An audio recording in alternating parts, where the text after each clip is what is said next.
오랜 세월 제국주의자들과 계급적 원수들에 의해 헤아릴 수 없는 불행과 고통을 강요당한 우리 인민의 사무친 원한과 분노가 그대로 응축되어 있는 중앙계급교양관. 천추만대를 두고 잊지 못할 원수들의 짓돌리는 만행과 죄악의 역사를 만천하에 고발하며 여기 중앙계급교양관의 자료들과 전시물들은 오늘도 이 땅의 후손들에게 절절히 당부하고 있습니다. 싸우면 산이 되고 터치면 폭풍을 몰아올 피의 결산과 복수의 의지, 영원한 계급투쟁의 전리를 뼈에 새기라고.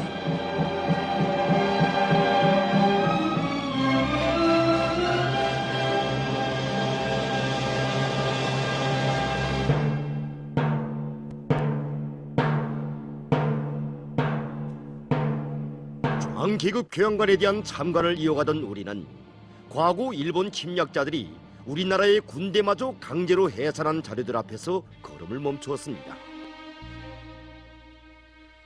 여기에 전시된 자료들은 조선군대 강제 해산과 관련한 일제 극비문서 자료들입니다.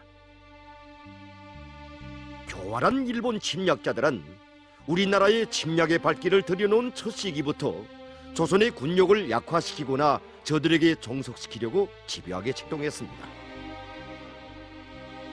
당시 조선 군대는 조선을 강점하고 있던 두 개의 사단의 최신식 무기로 장비한 일본 침략군에 비해 볼 때 보잘것없는 역량이었습니다.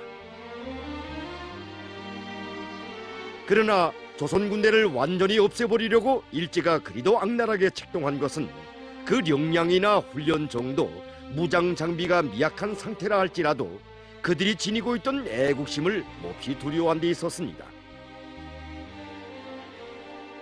일본 침략자들의 조선군대 해산 책동은 1907년 7월 정미 7조약 날조를 계기로 실천 단계에 들어섰습니다. 여기 보시는 것이 조선군대 강제 해산 시 군인들이 반항하는 경우 진압해달라는 고종 황제의 저칙 내용을 이떠놈이 자필로 써가지고 친일 매국 역적 리안용에게 주었던 몸본 사진입니다. 이떠놈에게 리안용이 청혼한 조선군대 강제 해산 시 폭동자 진압에 관한 문서는 당시 고종 황제가 강제 퇴위당한 후 국세가 모두 일본 놈들에게 탈취당한 조건에서 고종 황제에게 보여주지 않고도 얼마든지 문서를 날조해낼 수 있었습니다. 이런 면밀한 계획을 갖춘 교활한 일본 침략자들은 8월 1일 7시 하세가 간조에서 각 시위대 포병, 기병, 공병부대 대장들을 불러들여 회의를 소집했습니다.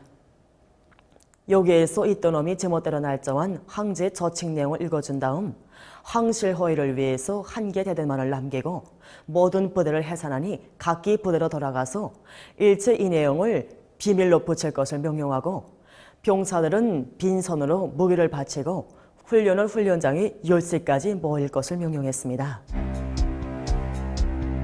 이날 해산하기로 예정된 조선군대의 총수는 3,126명이었습니다.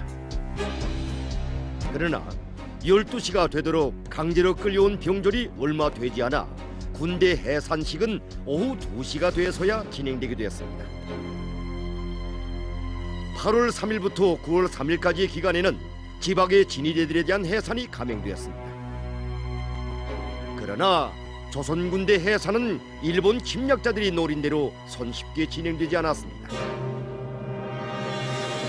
당시 조선군대 강제 해산을 반대하여 단행한 시위보병 제1연대 1대대장 박성환의 자결은 일본 침략자들에 대한 군인들의 사무친 원한과 화산 같은 분노를 고발시켰습니다.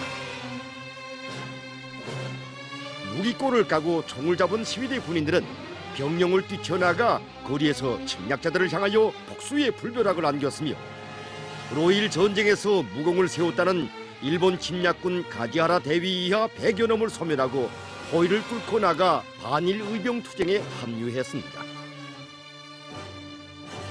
일제의 불법무도한 군용말살 책동으로 하여 조선 군대가 완전히 해체됨으로써 우리나라는 정규군이 없는 나라로 되었으며 일제는 이런 강도적인 방법으로 조선을 완전 무장 해제시키고 큰 저항을 받음이 없이 우리의 국토를 평탄할 수 있게 되었습니다.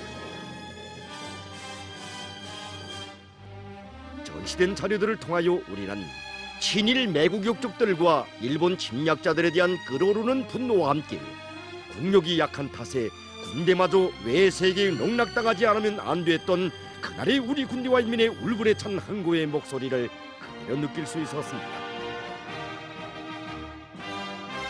우리는 과거 일제가 우리나라의 존엄을 유린말살하고 저들의 더러운 목적 달성을 위해 저지른 그 모든 죄악들을 순간도 잊지 않고 기어이 1100배로 복수하고야 말리라는 복수의 결의를 다지며 참가를 이어나갔습니다.